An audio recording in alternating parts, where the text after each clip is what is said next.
బాబా నాకు బొబ్బట్లు పంపించు. చెప్పు బాబా నాకు ఆడికే బొమ్మల్లో పడితే బొబ్బట్లు పెట్టాలంటే ఫస్ట్ బాబాయే. అందుకే బొబ్బట్లు పంపించుకోవాలి.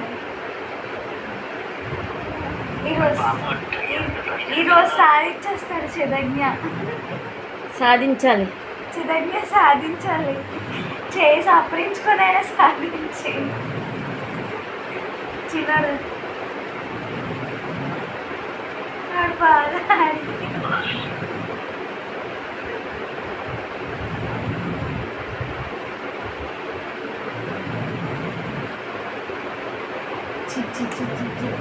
ఆ చెయ్యి ఒకటి వచ్చేస్తుంది.